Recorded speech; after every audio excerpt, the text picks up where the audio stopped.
후보자님 늦게까지 고생이 많으십니다. 괜찮습니다. 네. 제가 후보자님께 질문을 드리고 질문이 끝나면 문자 폭탄이 와르르 옵니다. 와르르 와서 굉장히 모욕적인 문자도 있고 그렇지만 저는 또 이제 그분들 입장에서는 또 문재인 정부가 잘 되길 바라고 또 후보자님을 아끼는 이제 그런 마음도 저는 있다고 생각을 합니다. 그렇지만 이게 어떤 정권이나 정권을 따지지 않고 또 여야를 가리지 않고 고위공직자에 대해서 짚을 것 짚으면서 인사청문을 제대로 해나가는 것이 국회의 책무다. 뭐 이제 이런 말씀을 드리고 싶습니다. 네. 아까 제가 후보자님께 그 노무현 대통령께서 말씀하셨던 그 대통령과 총리의 분당 구조 원칙 5가지를 이렇게 말씀을 네. 드렸습니다. 그리고 그렇게 되는 부분에 있어서 이제 후보자께서 좀 동의하셨고요. 네. 그렇게 되면 저도 이상적이라고 생각을 합니다. 그래서 결국은 책임 총리라는 것은 그 분권적인 국정 운영이 실질적으로 이루어져야 어떤 제왕적 대통령제의 폐해가 극복될 수 있다. 그리고 이제 그런 그 모범적인 어떤 선례를 남긴다면 이것이 이후에 분권적 개헌에 있어서 저는 긍정적인 시그널로 작동할 수 있다. 이런 말씀을 드리는데 네. 이런 이제 어떤 그 업무 분담, 국정 분담의 구조를 실질화시키려면 그 이제 그 총리께서 만약에 되신다면 실질적인 권한 행사의 틀과 공간이 만들어져야 된다 이런 생각을 갖고 있습니다. 그래서 이제 그때 참여정부 때도 얘기가 됐고 또 일정 부분 시행이 됐던 부분이 뭐냐면 첫 번째 국무총리가 이제 국정현안 조정회의를 설치하고 지휘 감독을 하는 거죠. 실제로 이제 관계장관 회의가 되겠죠. 부분별로. 또 이제 국무회의하고 고위당정회의의 의제 설정하고 실질적인 주제. 또 차관 인사권의 확보, 또 대국회 업무 전담을 통해서 국회와 정당에 대해서는 명실상부하게 정부 대표권을 갖는 거, 그다음에 대통령과의 주례 회동, 또 대통령과 정보기관의 어떤 정보를 공유하는 거, 이런 부분, 그다음에 이제 국무총리의 행정적 자원을 확대하는 거, 이런 부분들이 보장이 돼야 실질적으로 책임 총리로서의 어떤 권한을 행사하고 내각을 통할할 수 있고 또 청와대하고도 어떤 정책을 조율해 나갈 수 있다고 생각이 드는데 이런 부분에서 어떻게 생각하십니까? 네, 옳은 말씀이시고요. 제가 총리로 일하게 된다면 이 의원님의 그런 말씀을 조금 더 상세히 듣고 싶은 그런 마음이 듭니다. 예, 만약에 기회가 되면 저도 이런 그 틀과 어떤 권한들을 좀 만들어서 네. 후보자께서 청문회를 통과하신다면 우리 헌정사상 가장 어떤 그 총리로 했던 위상과 정체성을 가지고 역할을 많이 하신 분으로 그렇게 역할을 하셨으면 하는 바람이 있습니다. 저도. 네. 그것이 적어도 국가 발전에 좀 도움이 된다고 보기 때문에 그런 말씀을 드리는 겁니다. 그리고 이제 참모들도 중요하지만 그 대통령께 이제 직언하는 구조가 굉장히 중요하다고 보고 국무총리께서 대통령한테 직언하는 이런 부분이 주관을 가지고 하는 것이 굉장히 중요하다고 생각이 듭니다. 왜냐하면 사실 그 최순실 국정농단 사태가 벌어졌을 적에 다들 몰랐다고 발뺌을 하지만 실질적으로 저는 총리도 알고 비서실장도 알고 다 알았다고 생각을 합니다. 예. 다만 이제 그것에 문제 제기를 했을 경우에 대통령한테 미운 털이 밝혀서 자리에서 쫓겨날까봐 자리 보존하라고 저는 이야기를 안 했다고 생각이 들거든요. 그렇게 오랫동안 국정농단이 이루어졌는데 그 부분을 총리도 모르고 비서실장도 모르고 다 몰랐다면 그게 정말 나라도 아니죠, 정말. 저는 이제 그런 부분을 우려하기 때문에 적어도 국정 상황이나 정책이나 부분에서 문제가 있다면 과감하게 대통령한테 시정을 이야기할 수 있는 그런 총리가 돼야 된다 이런 생각이 듭니다.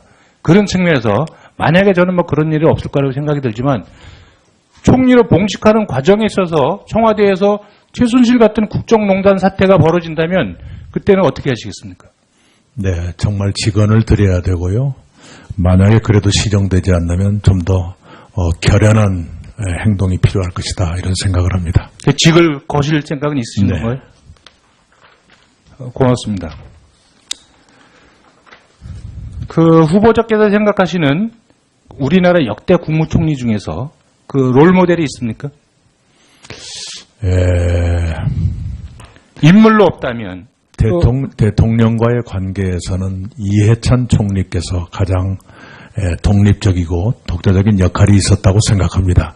물론 국민과의 관계에서는 다른 의견을 가지신 분들이 계시리란 걸 알고 있고요. 그 다음에 대통령과의 관계가 얼마나 대등했느냐 하는 점에서는 DJP 시절의 총리 그 역할이 바람직했느냐 이건 별도로 대등성에서는 그때가 가장 좋았을 것이다 이런 생각을 합니다. 만약에 실질로 정책이나 내각을 통하라고 또 정치적으로도 만약에 김종필 총리나 이해찬 총리가 잘 결합이 된다면 가장 이상적인 저는 또 책임 총리가 될 수 있다 이런 생각이 드는데요. 이제 단체장을 하셨지 않습니까? 이제 물론 이제 역대 총리에 대한 평가들은 다 관점이 다르고 공과가 다 다르다고 생각이 들고, 근데 이제 제 개인적인 입장에서 본다면, 과거에 이제 고건 총리 같은 경우는 이제 단체장 하실 때 이제 서울시장 하시고 때 행정의 달인이다 뭐 이렇게 해서 평가가 굉장히 좋았습니다. 사실, 그렇게 해서 결국은 이제 재정 지출과 인력 동원을 최소화하고 공공 서비스 개선에 있어서 굉장히 혁신적인 단체장이었다. 이런 평가가 있습니다. 네. 근데 이제 그분이 국무총리가 되셨을 적에는 사실 이제 그런 기능과 역할을 발휘하지 못하셨어요. 어떻게 보면 어떤 대통령 눈치나 보고 또 우유부단하다, 심지어는 이런 평가까지도 사실 있었습니다. 그 대표적인 부분이 이제 갈등 관리 부분에 있어서 그때 이제 부안 방패장 사건이 터졌죠. 그 방패장 때 그때 주민투표법이 만들어지기 전에 현장에서 고건 총리가 주민투표 붙이겠다고 했다가 청와대에서 거부 방침을 밝히자 다시 국회에 와서 못하겠다고 자기 발언을 부정하는 이제 그런 발언을 한 적이 있습니다. 그러면서 이제 정부의 불신을 심화시키고 본인도 상당히 정치적인 타격을 입었다고 보거든요. 만약에 정부 정책의 방향하고 지역 주민하고 또 첨예한 갈등이 벌어지는 그런 상황, 만약에 그런 부안 방패장 사건 그 당시 그 현장에서 지금 후보자가 국무총리였다면 어떻게 처신하셨을 것 같습니까? 쉬운 문제가 아니군요. 네. 그 상황에 닥쳐봐야 알겠습니다만, 분명한 것은 주민들의 한결같은 의사를 무시하고 밀어붙이는 것은 불가능할 것이다. 이런 생각은 합니다. 더 답변하실 내용은 없습니까? 예, 좀 조심스럽네요. 제가 또 다른 예를 하나 좀 들어보겠습니다. 이제 노태우 정부 때 이제 강영훈 총리가 계셨을 때 스스로 이제 로봇 총리라고 할 정도로 자조할 정도로 이제 권력 실세들의 방패에 차단이 돼서 굉장히 좀 정치적으로 좀 어려운 입장이었지만 또 한편은 뚜렷한 자기 주관을 가지고 그걸 극복한 총리로 이렇게 평가하는 분들도 상당히 많이 있습니다. 그래서 그때 이제 남북 총리회담도 이렇게 이루어내고 그래서 총리의 어떤 역할이나 존재감을 많이 보여준 국무총리가 아니었는가 이런 평가가 있습니다. 그런 측면에서 만약에 후보자께서 총리가 되셔가지고 어떤 역할을 적극적으로 하셔야 되는데 이것이 청와대 비서실이나 안보실이나 정책실의 인해 장막에 가려서 대통령하고 원활한 소통, 또 소통이 어렵고 견해 차이가 발생이 된다. 이런 상황이 벌어진다면 어떻게 하시겠습니까? 제가 옳다고 생각하는 바 또는 확신을 갖고 있는 것은 말씀을 드려야죠. 어떻든 간에. 그런데 인해 장막 때문에 그게 안 된다. 그때 또한 비상한 결심을 해야 될지도 모릅니다. 그런 생각을 가지고 있습니다. 그리고 그때 강영훈 총리 때 이제 시사점이 뭐냐면 이 남북 관계 개선에 있어서 총리의 역할이 굉장히 중요하다. 이런 부분이 있습니다. 그래서 혹시 후보자께서는 총리가 되신다면 남북 총리회담을 추진하실 의사가 있습니까? 물론입니다. 강영훈 총리께서 대단히 강단이 있으신 전형적인 외유 내강의 그런 지도자셨다 이런 생각을 합니다. 그리고 이제 후보자께서 적폐청산위원회를 설치하겠다고 말씀을 하셨는데 이 부분은 사실 이제 국민적인 공감대가 없으면 잘못하면 정치기구화라는 오해를 받을 수가 있습니다. 그래서 이 적폐청산위원회를 만들면 국민적 공감대 속에서 추진하는 것이 맞다고 보는데 이 적폐가 뭐냐 이렇게 얘기했더니 후보자께서 아까 김성원 의원님도 말씀하시면 불공정하고 불평등한 제도와 간섭 그리고 부조리를 드셨어요. 불공정하고 불평등한 제도와 간섭의 대표적인 게 뭐가 있는지 한 세 가지만 대보시겠습니까? 네, 우선 그 대표적인 것들은 별도의 위원회가 따로따로 만들어집니다. 예를 들면 을지로위원회에서는 지나친 갑질을 좀 막아서 공정한 거래 질서를 만들자라든가 하는 것 등등이 큰일이라고 생각합니다. 그리고 좀 정경유착, 그런 것들이 큰 적폐라고 생각하고요.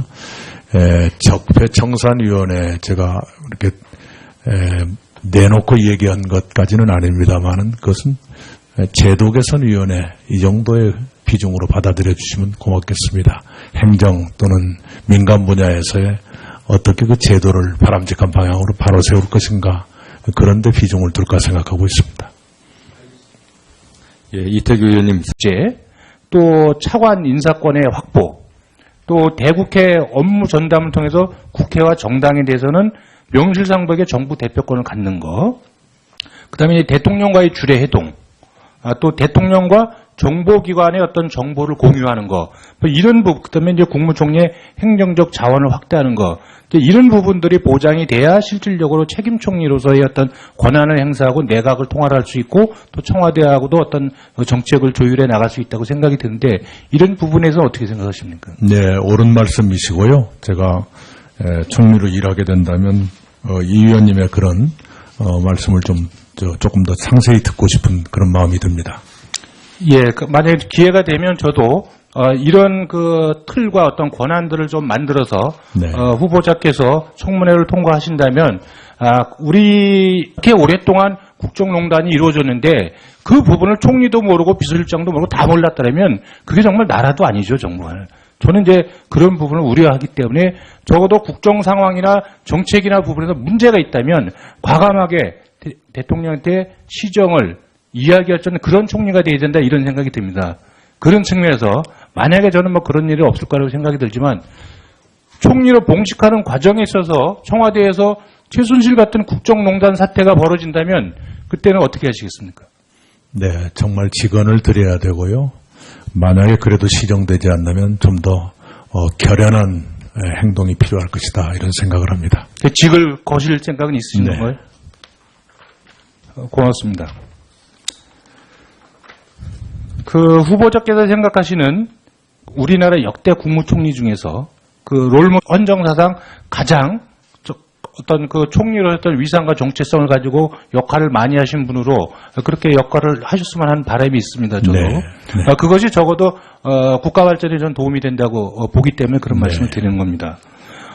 그리고 이제 참모들도 중요하지만 그 대통령께 이제 직언하는 구조가 굉장히 중요하다고 보고 국무총리께서 대통령한테 직언하는 이런 부분이 주관을 가지고 하는 것이 굉장히 중요하다고 생각이 듭니다. 왜냐하면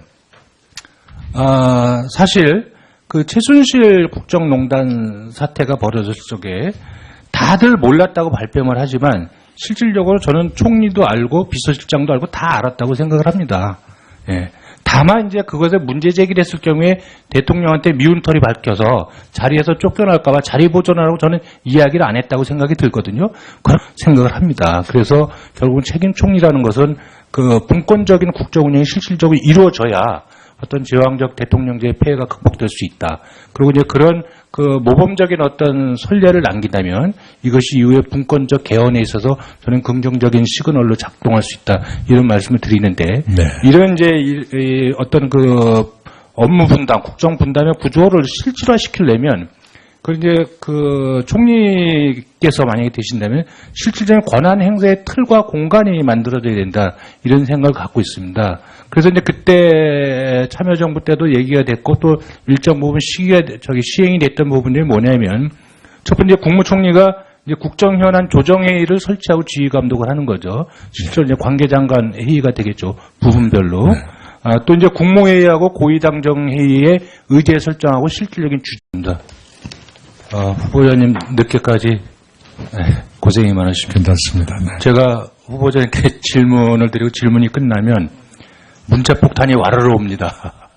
와르르 와서 굉장히 모욕적인 문자도 있고 그렇지만 저는 또 이제 그분들 입장에서는 또 문재인 정부가 잘 되길 바라고 또 후보자님을 아끼는 이제 그런 마음도 저는 있다고 생각을 합니다. 그렇지만 이게 어떤 정권이나 정권을 따지지 않고 또 여야를 가리지 않고 고위공직자에 대해서 짚을 것 짚으면서 인사청문을 제대로 해나가는 것이 국회의 책무다. 뭐 이제 이런 말씀을 드리고 싶습니다. 네. 아까 제가 후보자님께 그 노무현 대통령께서 말씀하셨던 그 대통령과 총리의 분당 구조 원칙 5가지를 이렇게 말씀을 네. 드렸습니다. 그리고 그렇게 되는 부분에서도 이제 후보자께서 좀 동의하셨고요. 네. 그렇게 되면 저도 이상적이라고